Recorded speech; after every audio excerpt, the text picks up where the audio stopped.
Hey, welcome back, everybody. Thanks for joining us today. We're talking about the two big Supreme Court decisions, and I gotta say, I mean, it sounds like your complaint with these two decisions, at least your initial complaint, is that you're saying that the justices were influenced in some way by political pressure that affected how they ruled in these decisions. Well, is that the premise? I don't think. Well, it's tough to pressure the Supreme Court. It is. Yeah, people lobby them all the time. So I don't think it's necessarily the political pressure, but they read newspapers just like we do. Mm-hmm. They're influenced by the things we read, and like for me, especially with the Obamacare decision, what they're arguing over is very specific, right? The wording of it. Does the wording of it really mean what the wording of it means, right?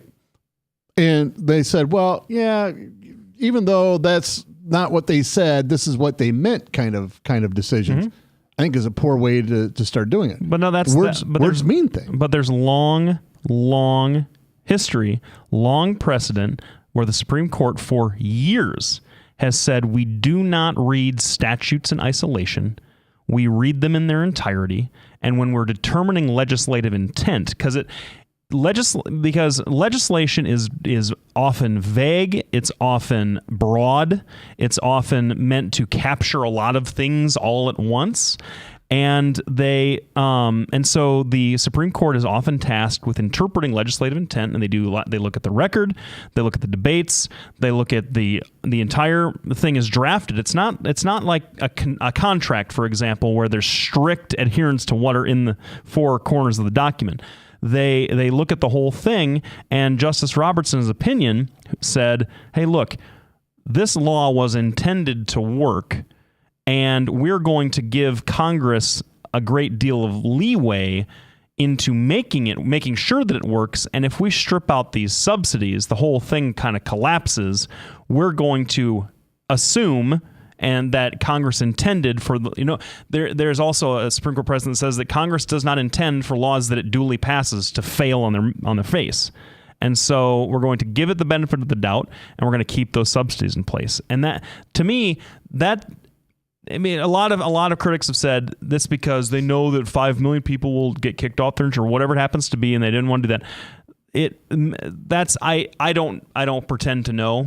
I'm not going to sit here and say that that's a something that the court particularly cares about. They're pretty isolated. You hear them talk about how isolated they are all the time. But the Chief Justice came to Drake when I was in law school and gave a talk about his judicial philosophy right after he got appointed.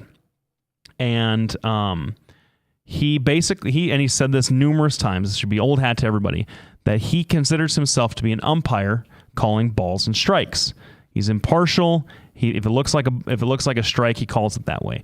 And so this decision was consistent with his prior ruling in the Affordable Care Act, where he said, look, we're going to find a way to make this law work, because even if it's not as perfectly written as it could be, it still was passed by the legislature and signed by the president. So we presume these things to be we presume these things to be constitutional unless it's glaringly obvious that they're not.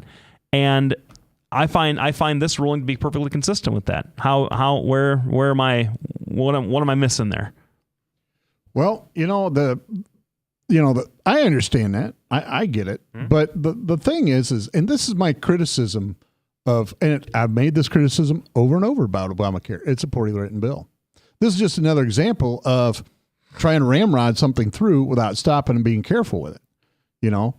When you have the party that represents at least, at a minimum, 40% of the people, all right, when you have them getting shunted aside using the nuclear option to pass a bill, maybe you got to stop and go, well, hold on. Then what's wrong with it? And the bottom line is I understand what you're saying, mm-hmm. but the other thing is Congress needs to be more careful in the bills that they pass. We talk all the time about the unintended consequences of what Congress does, and it's one of these things where the courts are part of the checks and balances, and part of those, in my opinion, lately, they haven't been doing a lot of balancing or checking. You know, it would have served the Democrats right if they would have said, hold on, you're going to have to write a better bill. And I think Scalia is the one that kind of alluded to that when he was talking about, well, words mean things. Mm-hmm. Words mean things. You have to do things correctly. And I think that's part of what is missing today is careful consideration for the bills we produce, and particularly in this one. So, you know, if you're talking about what are you missing, that's what you're missing. These bills are done. A lot of them are done knee-jerk response. They're done. They're not very well put together. Not very well thought out. They're just plastered out there and went, this is what we're going to do.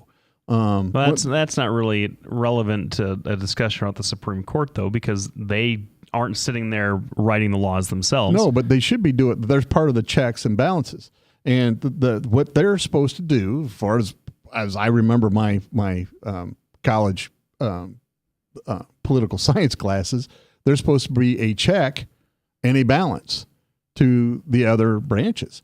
And part of that is, well, hold on, is this constitutional or not? Mm-hmm. That's one. And then two, well, hold on, why don't you guys go and clarify this? Yeah. You know, we'll strike it down, go clarify it, whatever it is. But they have not been doing that here, at least in the last decade, and before that, I believe. Vague. There are doctrines about vague legislation, ambivalent legislation.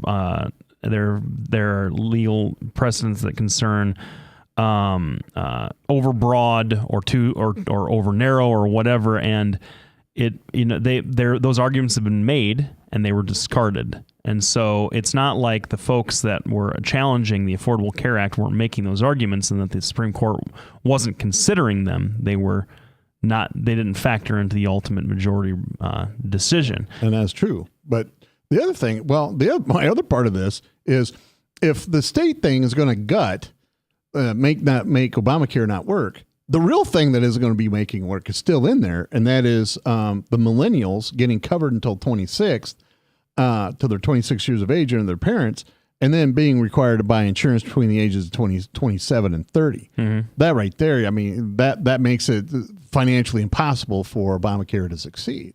And you and I both know that. So how come the courts didn't say, well, hold on, we're going to reverse that decision as well? Well, if it wasn't brought up, I mean, they can only rule on what was brought before them. Right. That's the first time I've heard anybody make that case. So, well, I make it all the time too. Well, maybe I make it during the commercial break. Maybe.